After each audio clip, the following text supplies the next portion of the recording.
La semana pasada dedicamos el programa de Era Verde a conversar sobre la cumbre de cambio climático realizada en París el año pasado, la COP21.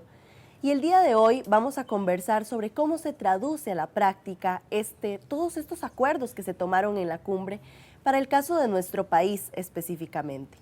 Para eso nos acompaña el día de hoy el señor Henry Picado, quien es el presidente de la Red en Coordinación en Biodiversidad de Costa Rica, a quien le agradecemos por su participación en Era Verde. ¿Cómo está, Henry? Bien, ustedes, un gusto estar acá. Y también nos acompaña Pascal Girot, quien es coordinador sectorial de Cambio Climático del Ministerio de Ambiente y Energía, MINAE. ¿Cómo está, Pascal? Muy bien, está. Bueno, muchas gracias a ambos por acompañarnos hoy en el programa. Y recordemos que en la COP21 los gobernantes de casi 200 países acordaron la meta de evitar que la temperatura del planeta aumente más de 1.5 grados y que para la segunda mitad del siglo pues no aumenten los gases que están causando todos los efectos del cambio climático. En la intervención de Costa Rica durante la COP21, el ministro de Ambiente y Energía, señor Edgar Gutiérrez, decía que este acuerdo debía lograrse con equidad, integrando la defensa de los derechos humanos, la igualdad de género y la corresponsabilidad intergeneracional. Pascal, desde su punto de vista, el acuerdo alcanzado en París cumple con los criterios de derechos humanos, con los criterios de equidad y todos estos que mencionaba anteriormente y que fueron apuntados por Costa Rica. Bueno, yo creo que hay que recordar que el acuerdo que se logró en París es el resultado de meses y sino años de negociación y negociaciones difíciles. Había muchos países en las negociaciones que insistían que el tema de derechos humanos pertenecía a otra convención y otro proceso dentro de las Naciones Unidas y que por ende no se debía incluir el tema. Y Costa Rica fue uno de los países que insistió en la necesidad de recalcar la dimensión de derechos humanos en el acuerdo, cosa que quedó, ¿de qué forma sería que pues se quedó en el integra? preámbulo, quedó plasmado en el preámbulo, donde quedaron inclusive muchos otros elementos nuevos, yo diría que no, o sea, que no estaban en el acuerdo previamente ni contemplado. En ese sentido, yo diría que pues se logró por lo menos consignar el tema en el preámbulo del acuerdo, si no en cláusulas operacionales, lo cual es obviamente el tema es de cómo esto se traduce a nivel de cada país en términos de política pública. Ahora, todos estos acuerdos tomados durante esta cumbre han recibido pues múltiples valoraciones. Hay quienes consideran que es un gran logro, que efectivamente pues se traduce en un avance respecto al tema de cambio climático, pero también han habido posturas críticas que valoran que es insuficiente o incluso lo han catalogado de fraude. Desde el sector socioambiental, desde todo el movimiento ambientalista en Costa Rica, ¿cuál es la valoración que se hace de los resultados acordados? Al igual que don Pascal señala, nosotros queremos resaltar que esta COP es parte de un proceso muy largo y es también heredera de una discusión que se empezó en 1992 y que posteriormente en el 97 se logró concretar en el protocolo de Kioto. Y este protocolo de Kioto pues señaló responsabilidades históricas y reducciones también para los países del anexo 1, que son los principales contaminantes. Estas reducciones eran obligatorias a un plazo con un tiempo definido, más en el Río +20, hace 2 cumbres pasadas, se determinó el fracaso hacia esos límites de emisiones básicamente de gases de efecto invernadero. En esta nueva cumbre vemos cómo han aflorado nuevas herramientas y metodologías más vinculadas más al sector financiero y al sector bancario en términos de abordaje de la mitigación y adaptación del cambio climático, más en términos de mitigación. Entonces, la valoración que hace el sector ambiental en términos prácticos es que se ha atrasado la discusión básicamente 20 o 22 años porque se han quitado las responsabilidades históricas y los verdaderos contaminantes son ahora quienes no están poniendo su verdadera cuota en las emisiones que deberían de estar reduciendo en este momento. Pascal, ¿usted qué opina al respecto? Porque es difícil pues pensar en cómo se va a traducir en la práctica todo lo que se acordó y también pues la forma en la que fueron planteados estos acuerdos. Bueno, yo creo que hay dos temas. Uno, el tema de esa responsabilidad histórica, que en el léxico de las negociaciones es el tema de la diferenciación. Que la primera versión del acuerdo, de la Convención de Marco de Cambio Climático, se habla de que todos los países tenemos responsabilidades comunes, pero diferenciadas. Y de ahí eso significa de que hay países efectivamente que tienen una cuota de responsabilidad mayor que otros, otros que van a pagar el precio más que otros. Digamos, los pequeños estados insulares, las pequeñas islas que están a nivel del mar, obviamente van a tener un problema mucho más grande que otros países que tal vez no van a perder toda su infraestructura con el aumento del nivel del mar. Entonces, eso sigue siendo, y fue hasta el último minuto de la COP21, un tema muy fuerte de las negociaciones, un tema donde siguen habiendo diferencias muy grandes. ¿Y cuál es esa cuota de responsabilidad? ¿Cómo se mide? Y yo quisiera rescatar que quizás una de las formas en que se mide eso fue a través de las contribuciones nacionales que se entregaron a fines de septiembre por más de 160 países, que suman, digamos, efectivamente a un esfuerzo. Por primera vez tenemos compromisos de países medibles, verificables.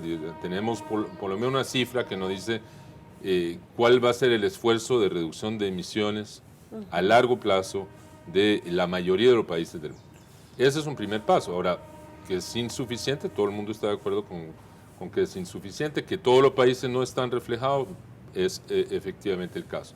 Hay que recordar que esos compromisos, esas contribuciones nacionales se presentaron antes de la firma del Acuerdo de París. Y tenemos un periodo, ese periodo crítico, diría, hasta el 2020, cuando entraría en vigencia el Acuerdo de París, para ajustar, para aumentar, ojalá, la ambición de los países y de poder tener compromisos medibles, verificables, que puedan ser objeto de seguimiento a largo plazo. Que justo sobre esos compromisos y sobre cuál es esa cuota de responsabilidad también de los países vamos a profundizar un poquito más en el siguiente bloque. De momento vamos a hacer una breve pausa y volvemos con más de Era Verde.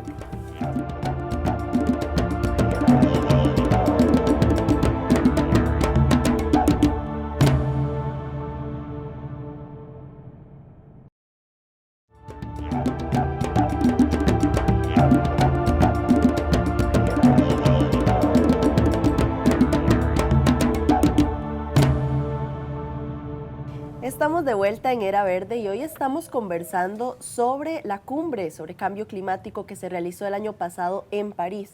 Y estamos un poco traduciendo también eso para nuestro país, todos los acuerdos y todas las negociaciones que se hicieron, cómo se traducen a la práctica en Costa Rica.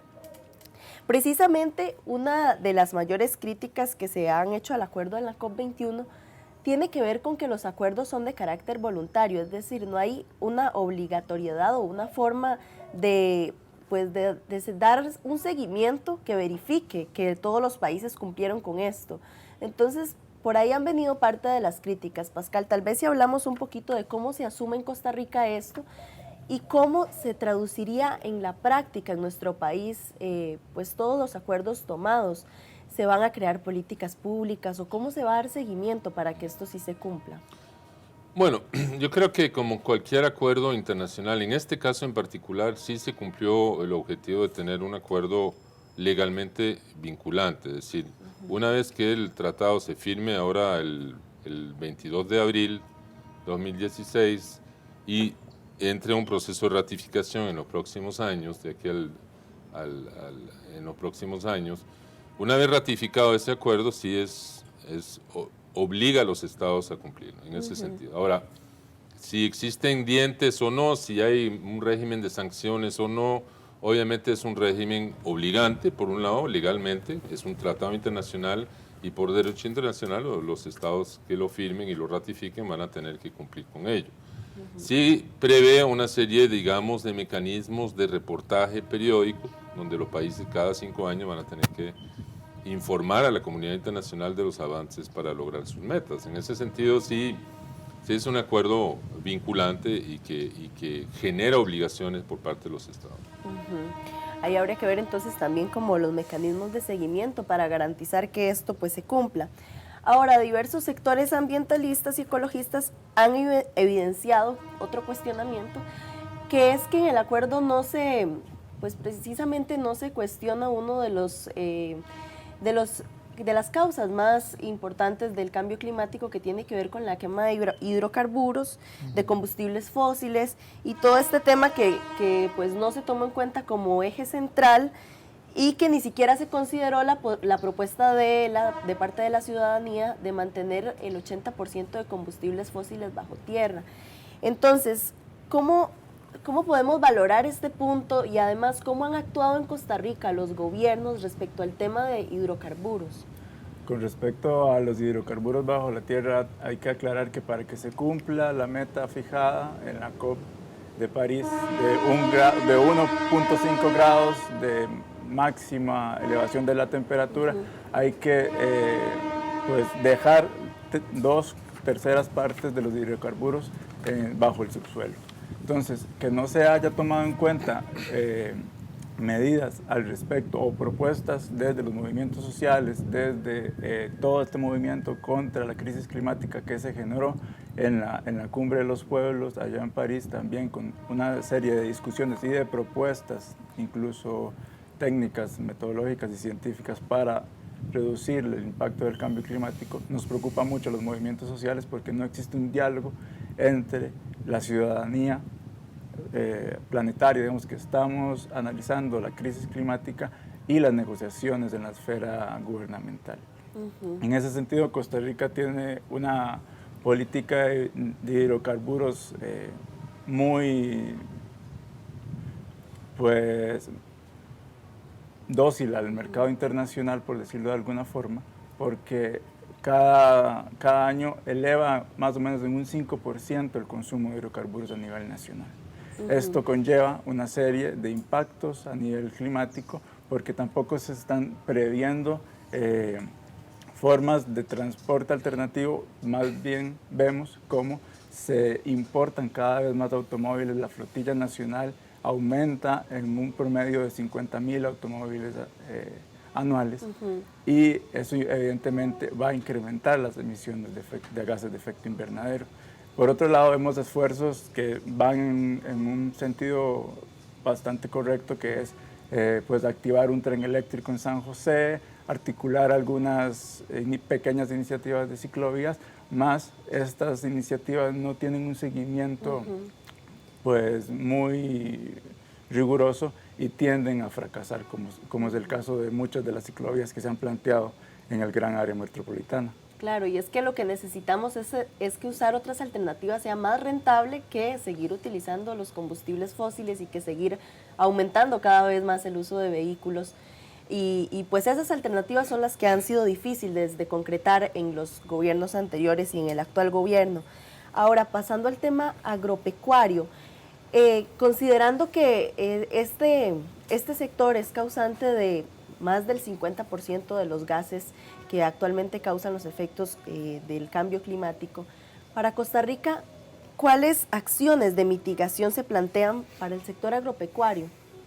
Bueno, yo debo decir que a nivel nacional, efectivamente el sector agropecuario es uno de los sectores de mayores emisiones, pero es a la vez probablemente uno de los sectores que más se ha movilizado en torno al tema de cambio climático, tanto en materia de reducción de emisiones como de adaptación y de preparación frente a los impactos del cambio climático. Queda muchísimo por hacerse, pero por lo menos 2 sectores productivos, sector cafetalero, sector ganadero, están en este momento preparando una serie de propuestas para ir ensayando formas de reducir emisiones a través de pastos mejorados, a través de estabulación del ganado que permiten agrupar el ganado y así reducir, digamos, las emisiones.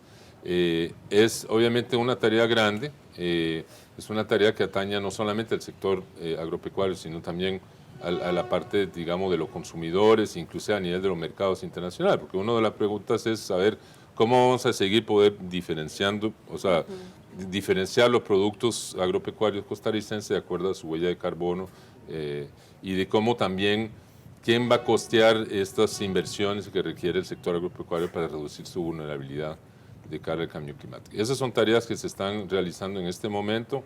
La delegación de Costa Rica incluyó una delegación grande de parte del Ministerio de Agricultura y Ganadería, estuvo el señor ministro y la viceministra y otros delegados.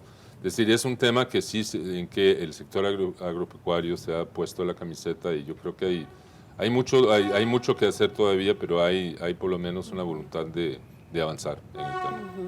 Hay realmente esta voluntad en los diferentes sectores de traer a la práctica, pues traducir a la práctica todos estos acuerdos. Sí, yo creo que el tema crítico ahí va a ser cómo se va a operativizar eso en términos de transferencia de tecnología, en cuanto a acceso a recursos financieros, digamos, a créditos que permiten facilitar esa transformación del sector para reducir sus emisiones. Es decir, ahí va a ser crítico no solamente que seguir el diálogo que hemos empezado el año pasado, sino de poder realmente buscar soluciones prácticas que respondan a los diferentes productores del país. Claro. Sí, remarcar el tema de que la voluntad política pues siempre es vital para traducir todo tipo de acuerdo a la práctica, y vamos a profundizar un poquito más también de esto en el siguiente bloque. Vamos a hacer una breve pausa y volvemos con más de Era Verde.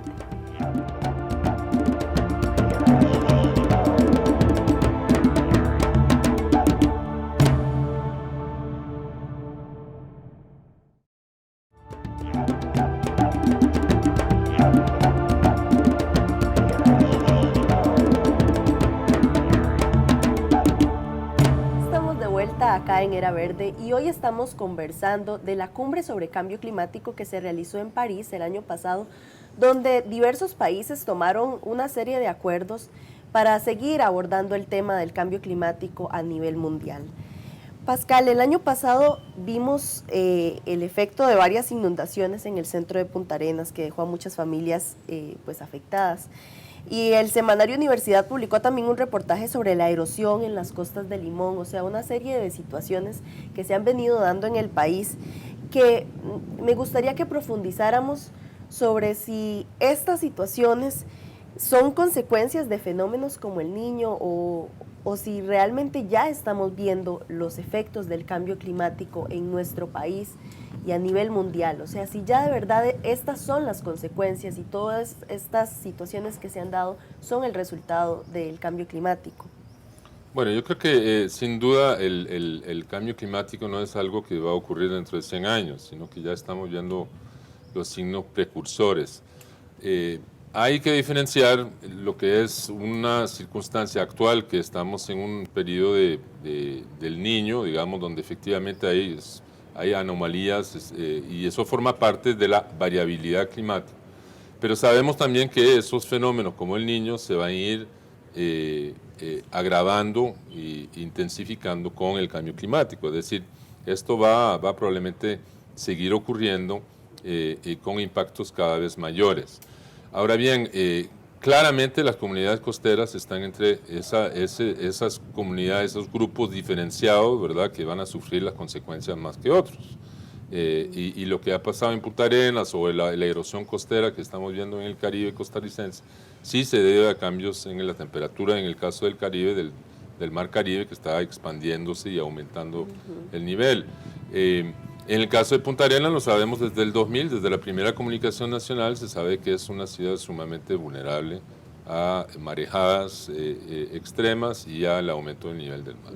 Y es un tema que tenemos que empezar a abordar seriamente. Claro, y es importante hablar de esto porque pues, muchos sectores han mantenido a lo largo de los años a nivel mundial que todavía no hay efectos del cambio climático y ha estado como ese periodo de negación de las consecuencias que ya en muchos países se empiezan a vislumbrar. Ahora, pasando al tema de cómo abordar pues estas consecuencias que estamos viendo, desde el movimiento ecologista se habla del concepto de justicia climática como una forma pues de tratar y de acercarnos al tema de cambio climático y como una forma, una propuesta. Entonces me gustaría que habláramos un poquito de esta propuesta, en qué consiste la justicia climática y cómo la podríamos también pues traducir a la práctica acá en nuestro país. Sí, la justicia climática se basa en que no vamos a tener o no vamos a solucionar la crisis climática, y si no solucionamos también la desigualdad social, la desigualdad de género, la discriminación, el racismo, el sexismo. La justicia climática pues, es un concepto que engloba muchas preocupaciones de movimientos sociales, académicos, académicas y parte, digamos, de algunos gobiernos, para enfrentar la crisis climática de una forma integral. Muchas de las propuestas vienen vinculadas más que todo a la soberanía alimentaria. Esta propuesta, creada desde la Vía Campesina, una organización internacional de campesinos y campesinas alrededor del mundo, que plantea enfriar al mundo a partir de la agroecología. Se calcula que se podría pues, capturar el carbono o la mitad del carbono necesario si se aplican pues, técnicas agroecológicas como el compostaje, como la reducción de pesticidas, como la reducción de la mecanización, etcétera, etcétera. Entonces, en ese sentido, la justicia climática viene a plantarle cara a lo que se ha propuesto en la COP de París, que son las falsas soluciones al cambio climático. Las falsas soluciones al cambio climático son la política de REDD+, la agricultura climáticamente inteligente, que están muy vinculados con los sectores financieros y que podrían llevar más bien a crear una burbuja financiera climática y no hacer nada en el territorio pues, material para combatir en términos de cambio climático, e irse más bien solamente en propuestas de bonos de carbono, de financiarización del clima, de todas estas propuestas que están más vinculadas con un sistema que ya nos hemos dado cuenta que ha fallado, que el sistema capitalista como tal ha fallado en esto de cuidar el planeta y solucionar la crisis del clima. Entonces nos parece al movimiento social muy contradictorio encargarle al mismo sistema productivo solucionar el problema que ha causado. Claro, porque esto tiene que ver también con las prácticas, con ir transformando pues las prácticas dentro de estos sectores que, como decíamos antes, el sector agropecuario pues a nivel mundial es un gran responsable de las emisiones de gases. Entonces hay que buscar la forma de contrarrestar esto con otras alternativas de producción. Ahora, Pascal, en distintos espacios usted ha conversado sobre la necesidad de aprender de la gestión integral de riesgo y la contribución que puede hacer a la adaptación al cambio climático. ¿Podría profundizar tal vez con algunos ejemplos qué es la gestión integral del riesgo y qué se entiende por adaptación? Bueno, es una pregunta compleja para contestar en pocos minutos, pero yo creo que sin duda si podemos manejar mejor los riesgos climáticos de hoy, es decir, de poder manejar, por ejemplo, mejor la sequía que nos acaba de impactar en Guanacaste, o los eventos extremos con los que afectaron a Sarapiquí y Turrialba el año pasado, vamos a estar en mejores condiciones para poder enfrentar los impactos del cambio climático. Entonces, la gestión de riesgos significa básicamente crear condiciones para no solamente responder a emergencias, sino reducir la vulnerabilidad. ¿Y qué implica reducir la vulnerabilidad? Prepararnos para eventuales impactos climáticos a futuro.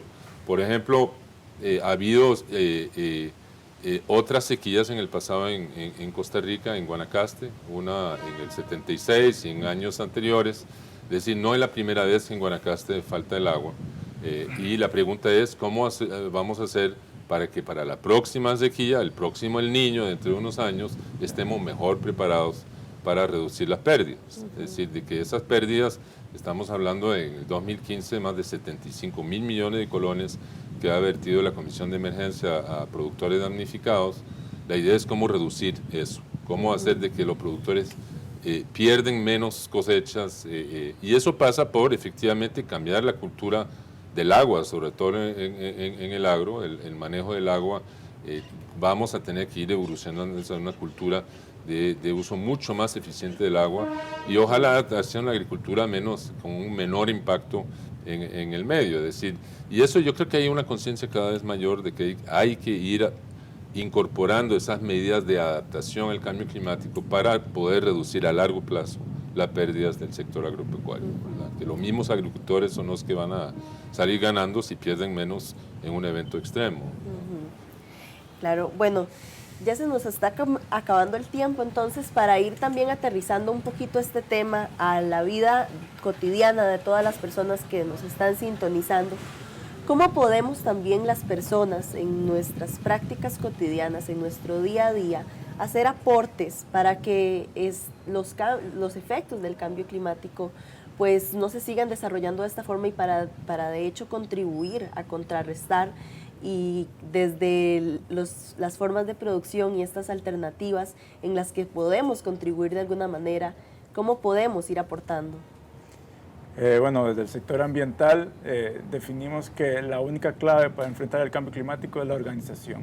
Organizarnos, crear cooperativas de consumo que luche contra esos alimentos que vienen desde el otro lado del planeta y más bien impulsen el consumo local, cooperativas que integren productores y consumidores que puedan traer la comida de una forma más ambientalmente justa, exigirle a los gobiernos también cuentas alrededor del tema del cambio climático, también desde plataformas y pues federaciones ciudadanas, generar, digamos, conciencia crítica sobre ese tipo de acciones colectivas que como personas, como qué sé yo, como la gente de Talamanca por la Vida y por la Tierra ha demostrado que puede analizar el tratado de Red Más y criticarlo desde su cosmovisión indígena para también aportar a este debate.